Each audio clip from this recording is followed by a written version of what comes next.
Back, the chair now calls upon the gentleman from the Commonwealth of Virginia, Mr. Griffith, for 5 minutes. Thank you very much, Mr. Chairman. Let me apologize to you and for the committee. I usually like to come and listen to everything, and today, because I've been in another committee hearing, I have been unable to do so. But your testimony is important, and we appreciate you being here today. So I have no problem with us trading with our friends north and south, but there needs to be, I believe, a more balanced and fair deal between our respective countries. My district in Southwest and Southside Virginia was devastated by NAFTA, and we lost tens of thousands of jobs. You know, back when that was all going on, there'd be a press conference and 3,000 people would be out of work. We didn't get those jobs back. We also have a heavy, that was textiles predominantly. We also have a heavy dose of coal in my district. And, it shows me part of the problem we have with NAFTA. A lot of the coal mining in Mexico, and we're not importing a lot, but we do some, but that's not the issue. The point is they have coal mines there, but a large part of their coal industry is now controlled or managed by elements of their drug cartels. And the working conditions are horrible. But we're supposed to be considered equals. And the same problem happens with all industries.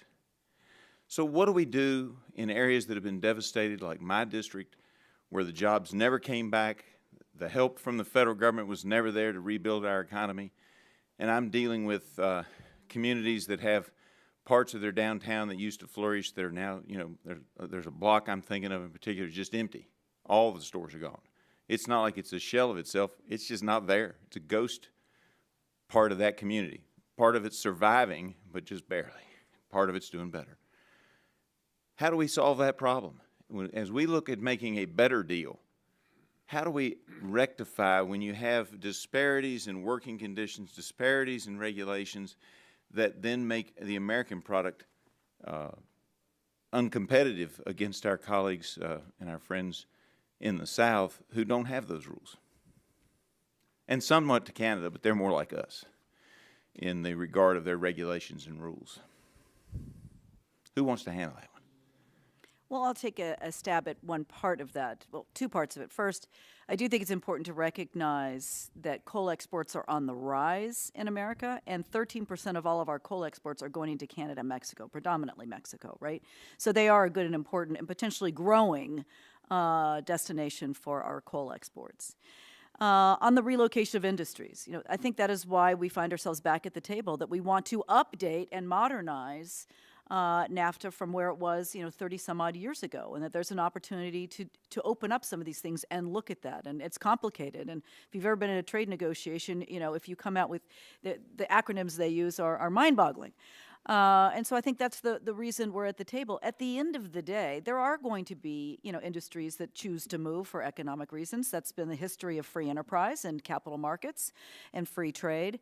But there are things, and we're looking, at the coal industry in particular, we have the Appalachian Hub that's going to be built, a new ethylene storage hub in Appalachia that will take some of those coal miners and put them to work in something else. Where in Appalachia is that going to be? Well, that's a great question, and that's up for the industry to decide, and all of the states in Appalachia to decide what makes the most sense. But at the end of the day, it will benefit that region and provide sort of a relief valve for some of the miners that lost their jobs. But it's not just NAFTA. I think we have to realize it's robotics, it's artificial intelligence, it's mega data, it's all kinds of things that 21st technology has brought us. That make moving around a little bit easier. Well, let me just say, I actually believe that if we could get some of our textile industry back, it would mostly be robotics, but that would still be some good high-paying jobs. But when we lost those jobs 20 years ago, 25 years ago, it was all based on regulations and wages, and it just disappeared in a matter of a couple of years. We went from being vibrant to having been crushed. We made a bad deal. We got to fix it. Thank you. I yield back. The gentleman is back. The chair now calls upon the gentleman with the Bakken shale plate.